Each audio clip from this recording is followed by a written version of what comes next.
कबीरदास हिंदी साहित्य में भक्ति काल के सर्वाधिक लोकप्रिय कवि रहे हैं।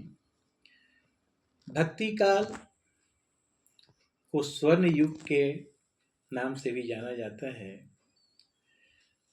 तो भक्ति काल को हम दो भाग में बांटते हैं, एक सगुण और दूसरा निर्गुण। सगुण के भी दो पक्ष हो गए, एक राम भक्ति शाखा, दूसरा कृष्ण भक्ति शाखा। उसी तरह से निर्गुण के भी दो पक्ष हो गए, ज्ञान मार्गी और प्रेम मार्गी।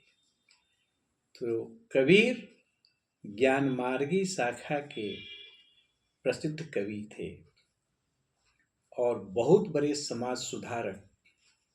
समाज में जो विसंगतियां थीं, जो अंधविश्वास था, उस पर कबीर ने चोट की। उन्होंने स्पष्ट कहा कि लोग ईश्वर को मंदिर में खोजते हैं, मुसलमान भाई मस्जिद में खोजते हैं, ईसाई लोग गिरजाघर में खोजते हैं, सिख लोग गुरुद्वारा में खोजते हैं। लेकिन सच्चाई यह है कि ईश्वर हर जगह है और ईश्वर हमारे अंदर बैठा है।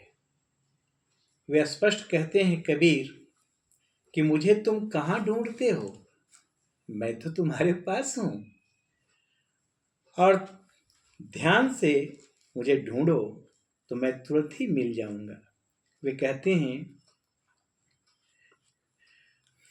मोको कहाँ ढूंढे बंदे, मैं तो तेरे पास में, ना मैं देवल ना मैं मस्जिद, ना काबे कैलाश में, ना तो कोने क्रिया कर्म में, नहीं योग बैराग में, खोजी होए तो तुरत मिली हो, पल भर की तलाश में।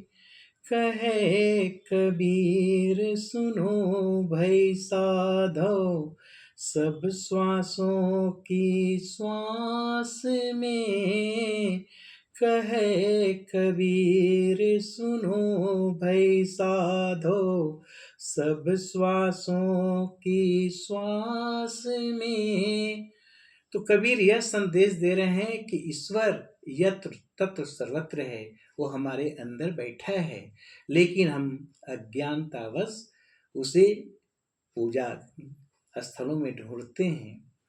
कबीर का एक प्रसिद्ध दोहा है, उसमें भी लिखते हैं कि कस्तूरी मृग की नाभि में होती, लेकिन मृग को पता नहीं रहता कि कस्तूरी उसके अंदर है, और वह मृग जो है कभी उस वृक्ष के पास, कभी उस वृक्ष के पास, वह ढूंढता है कि आखिर यह खुशबू कहाँ से आ रही है। बेचारा निराश हो जाता है और हमेशा यही करता है। ऐसा क्यों? क्योंकि उसे ज्ञान नहीं है कि जिस चीज की हमें तलाश है वो हमारे अंदर है।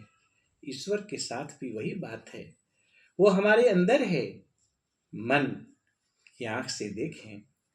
कबीर का दोहा इस संदर्भ में मैं यहाँ बोल रहा हूँ, ध्यान से सुनेंगे। कस्तूरी कुंडली बसे, मृग ढूंढे वन माही, ऐसे घट घट राम है, दुनिया देखे नाही, दुनिया देखे नाही। धन्यवाद।